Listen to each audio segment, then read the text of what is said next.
No Getsemane, Jesus enfrentou a maior decisão de toda a sua vida. No Getsemane, Jesus enfrentou a maior batalha de sua vida e nos ensinou que também devemos enfrentar todos os dias a batalha de decidir o que fazer, a vontade do Pai ou a nossa vontade, o que fazer, o que decidir. Devemos ser imitadores de Jesus, fazer a vontade do Pai e obedecer sempre o que Deus tem preparado para nós para fazer de nossas vidas o propósito de Deus. Aleluia! Glória a Deus! Hoje eu ouvi uma pregação e essa pregação ela me trouxe inspiração para trazer essa palavra para vocês hoje.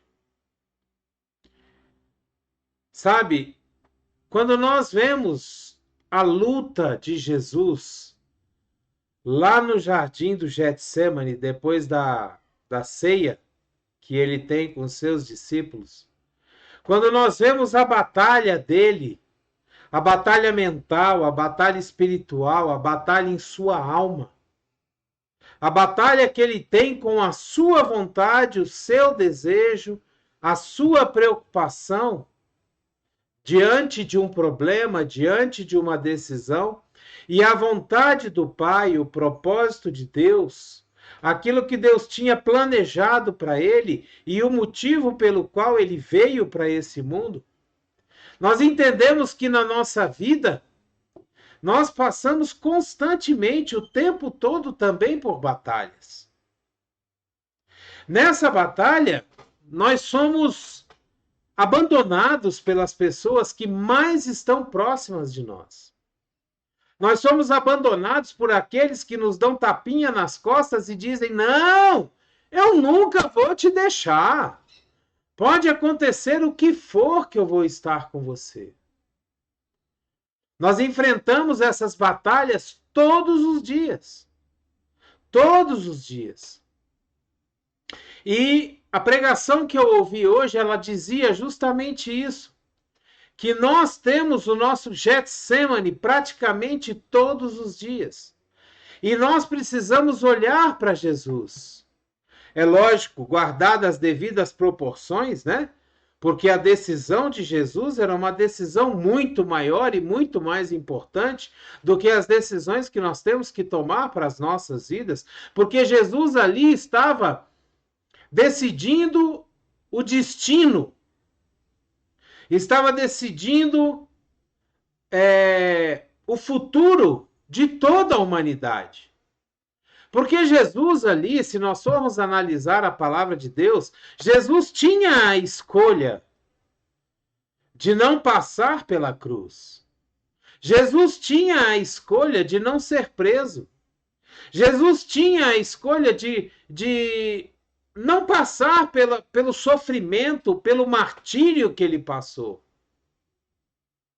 Mas no final da batalha que ele teve no Getsêmani, ele chega para Deus e fala: Pai, que não seja feita a minha vontade, mas a sua. Que não seja feito aquilo que eu quero, mas o que o Senhor quer.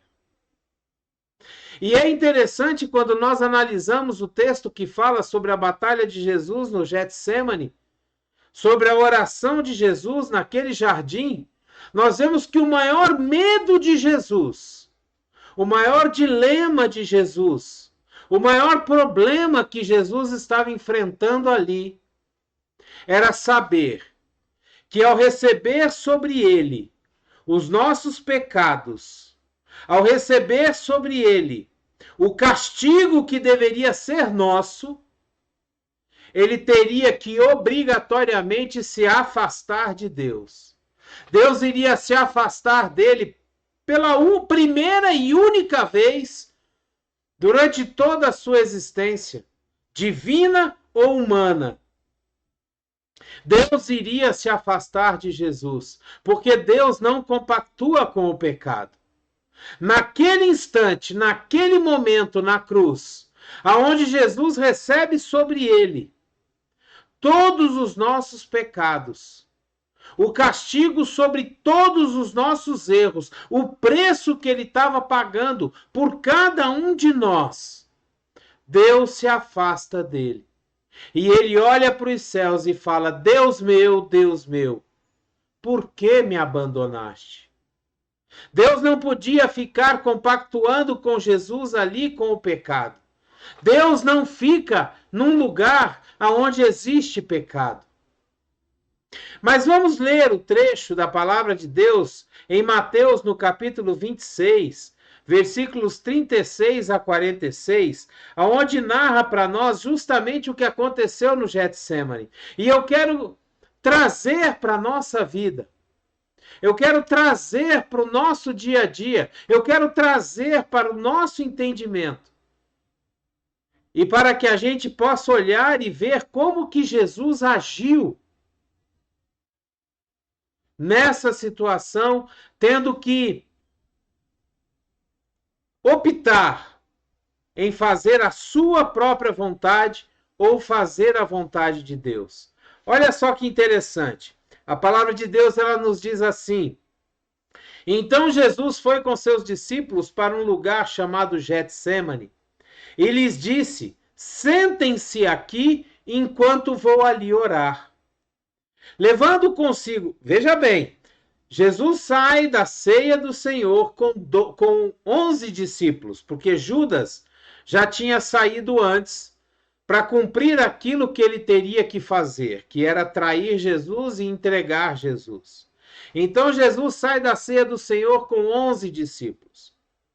Quando ele chega no Getsêmani, ele diz para os 11 discípulos: sentem-se aqui enquanto vou ali orar. Ele leva consigo Pedro e os 2 filhos de Zebedeu, ou seja, Pedro, Tiago e João. Dos 11, Deus deixa ali 8 e leva 3 com ele, que são os mais próximos, são aqueles que estavam sempre com ele nas suas decisões, nas suas batalhas. Então, Jesus deixa os 8 sentados ali e vai mais adiante orar com os 3, Pedro, Tiago e João, Pedro e os 2 filhos de Zebedeu. Começou a entristecer-se e a angustiar-se. Veja bem, quando ele estava perto dos 8, dos 11, aliás, ele não se demonstrava, como se diz, ele não se demonstrava triste, ele não se demonstrava angustiado. Mas quando ele ficou só com os 3 discípulos mais íntimos, ele já começou a demonstrar as suas emoções e as suas preocupações. O que que isso mostra para nós? Quando nós estamos passando por problemas, nós não temos que ficar dizendo para todo mundo, postando nas nossas redes sociais, colocando para todas as pessoas: "Oh, meu Deus, estou passando por esse problema, estou passando por isso, por aquilo", chorando as suas mágoas para todo mundo. Jesus está mostrando para nós aqui que os nossos problemas mais pessoais, os nossos problemas mais íntimos, os nossos problemas mais próximos, que são mais importantes e decisivos na nossa vida, nós temos que dividi-los com aqueles que realmente se preocupam conosco, com aqueles que realmente nos apoiam, oram e são íntimos de nós. São aquelas pessoas que nós realmente podemos contar, podemos confiar. Disse-lhes então: a minha alma está profundamente triste, numa tristeza mortal. Fiquem aqui e vigiem comigo. Indo um pouco mais adiante, prostrou-se com o rosto em terra e orou: meu pai, se for possível, afasta de mim esse cálice. Contudo, não seja como eu quero, mas sim como tu queres. Olha só essa outra fase da batalha de Jesus, a batalha espiritual que Jesus estava travando ali naquele momento. Ele deixa os 3 mais íntimos ali e ele vai mais adiante.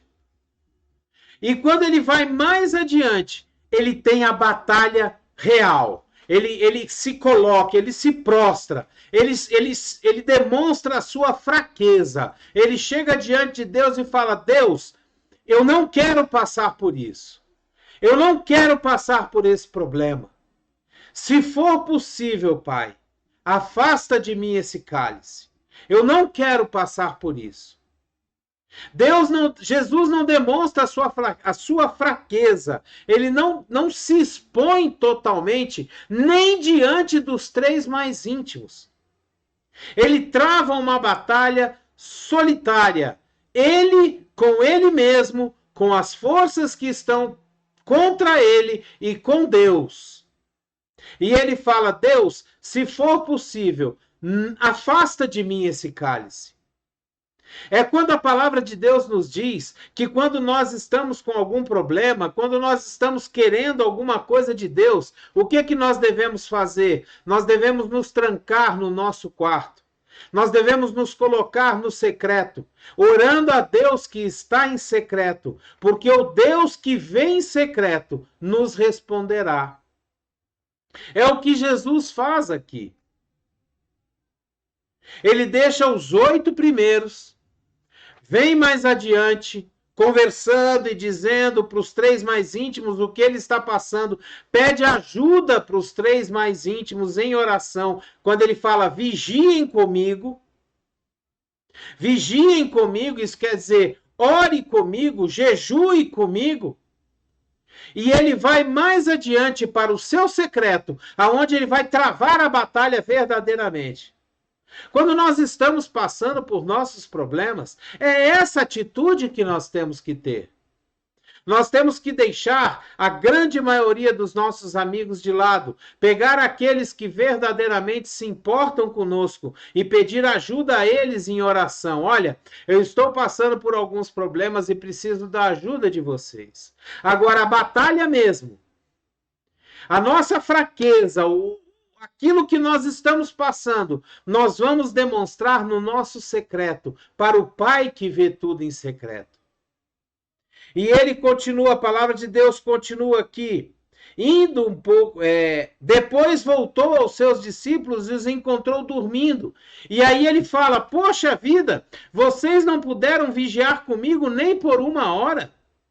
Perguntou ele a Pedro. Ou seja, mesmo aqueles que ele pediu ajuda, que ele pediu ajuda para que eles vigiassem com ele, não puderam, dormiram. E aí ele fala de novo: vigiem e orem para que não caiam em tentação. O espírito está pronto, mas a carne é fraca. Jesus estava falando aqui dele mesmo. O meu espírito está pronto, mas a minha carne reclama. Ela não quer sofrer, ela não quer passar por tudo aquilo que eu vou ter que passar.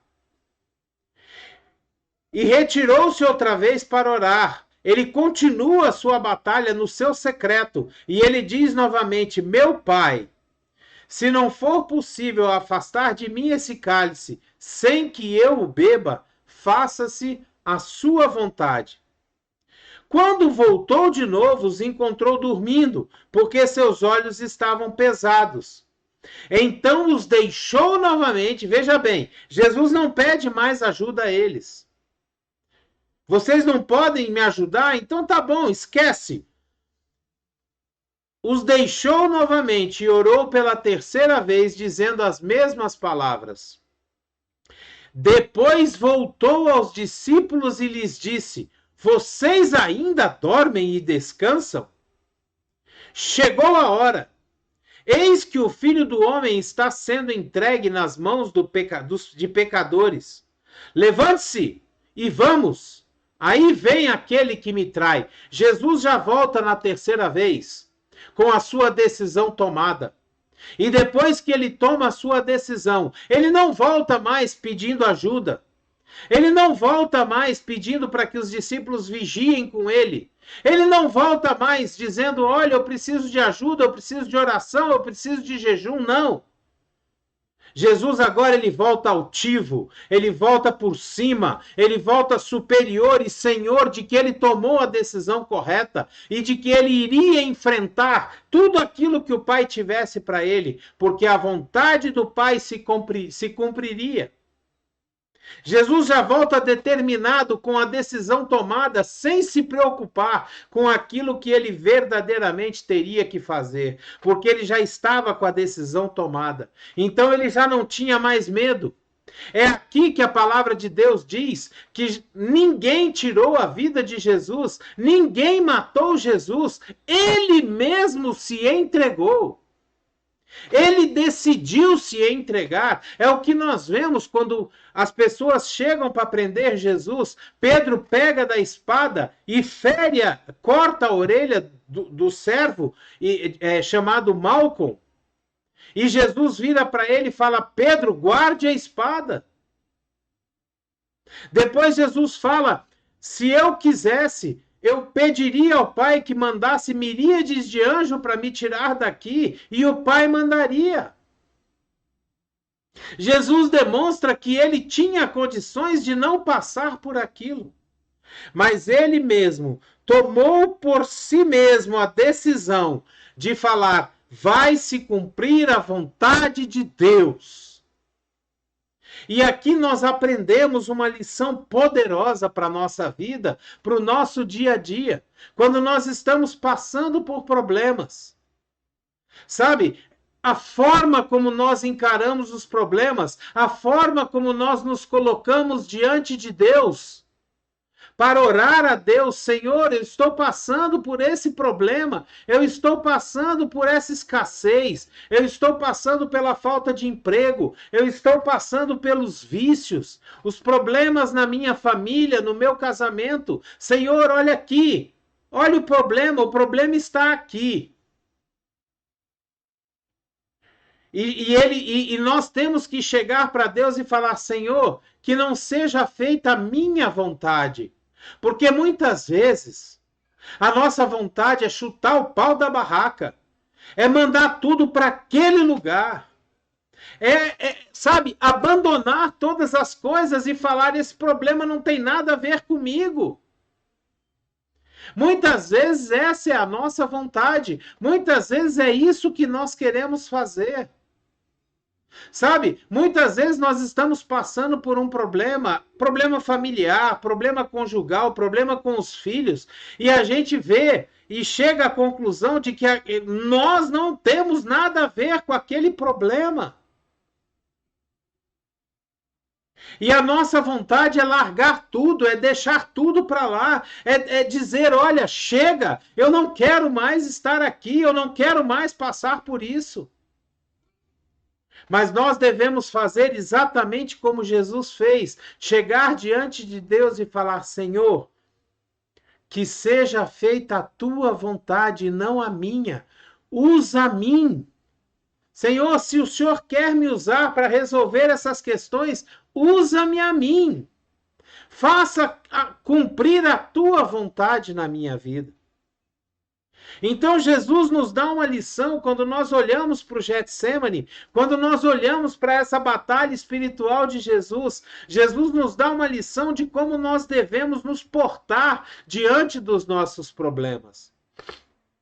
Diante daquilo que nós temos que resolver, diante daquilo que nós temos que decidir, diante daquilo que nós estamos com impasse e precisamos chegar e entrar na presença de Deus e tomar uma decisão. No Getsêmani, nós vemos Jesus nos ensinar a como tratar as coisas, a como trabalhar as coisas. E Jesus nos mostra maravilhosamente que ele era totalmente homem e totalmente Deus, porque no Getsêmani nós vemos a humanidade de Jesus. Nós vemos sua fraqueza, nós vemos a sua dúvida. Pai, se for possível, afasta de mim esse cálice. Se for possível, Senhor, eu não quero passar por isso. Mas no final, ele chega para Deus e fala: que seja feita a tua vontade e não a minha. Será que nós estamos colocando os nossos problemas nas mãos de Deus e dizendo para ele: Pai, que seja feita a tua vontade nessa questão e não a minha? Será que nós estamos chegando diante de Deus e dando a ele a liberdade de cumprir os propósitos que ele tem para nós? Eu tenho certeza absoluta que se nós estivermos fazendo isso, nós não vamos passar por 60%, 70% dos problemas que nós passamos. Porque Deus tem todas as coisas maravilhosas. A palavra de Deus, ela nos diz, Deus fala assim: eu sei os planos que eu tenho a vosso respeito. Planos de vos fazer prosperar, planos que vocês tenham bonança, coisas boas. Então, que essa palavra possa trazer uma lição de vida para nós nessa tarde, nessa noite, nessa manhã, nessa madrugada. Eu não sei a hora que você está vendo esse vídeo, mas que essa palavra possa trazer para você uma noção, uma certeza, uma lição de como agir diante dos seus problemas. Que essa palavra possa trazer uma mudança de atitude, uma mudança de rota, para que você coloque os seus problemas diante de Deus da forma correta. Dizendo para ele: olha, Pai, eu estou passando por isso, por isso, por isso e por isso. Mas que seja a minha decisão, Senhor, a minha vontade é essa. Mas que seja feita a tua vontade, não a minha. Que sejam cumpridos os teus propósitos e não os meus. Glória a Deus! Que essa palavra venha trazer luz para a sua vida no dia de hoje. Que essa palavra venha trazer uma lição para que você possa aprender a se achegar diante de Deus, a como orar a Deus e colocar as suas questões diante de Deus. Muitas vezes nós estamos colocando os nossos problemas diante de Deus de uma forma errada. Querendo dar ordem a Deus, querendo dizer: Deus, faça assim, faça assado. Não. Não. A vontade que tem que prevalecer é a dele em todas as situações. A vontade que tem que prevalecer não é a nossa, é a dele em todas as situações. Glória a Deus! Aleluia, que essa palavra venha aumentar a sua fé, que essa palavra venha trazer esclarecimento, entendimento de como tratar os seus problemas diante de Deus, como levar os seus problemas diante de Deus. Em nome de Jesus, tomando como base e exemplo o nosso irmão mais velho, aquele que é o exemplo de todas as coisas corretas que nós temos que fazer e seguir. Jesus Cristo, o nosso Senhor e Salvador. Glória a Deus! Aleluia! Dê o seu like, dê o seu gostei, dê o seu joinha. Se você puder, assine o canal, nos ajude. Nos ajude a levar essa palavra a todos os lugares, a todas as casas, aonde os aparelhos e computadores que essa palavra puder alcançar, levando entendimento às pessoas que estiverem assistindo, em nome de Jesus. Seja um missionário de Deus, pegue esse link e envie essa palavra para os seus contatos nas suas redes sociais. Em nome de Jesus. Seja um missionário do Senhor e ajude a espalhar a palavra de Deus. Em nome de Jesus. Glória a Deus. Aleluia.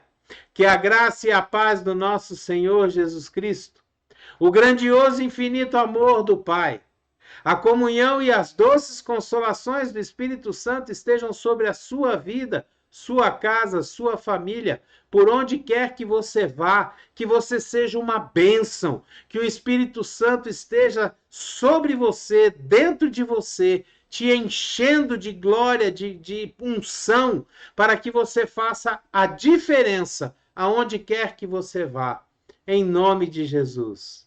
Glória a Deus, aleluia. Tenha uma semana abençoada, tenha um dia maravilhoso, seja uma bênção, em nome de Jesus. Abreijos para você e até o próximo vídeo.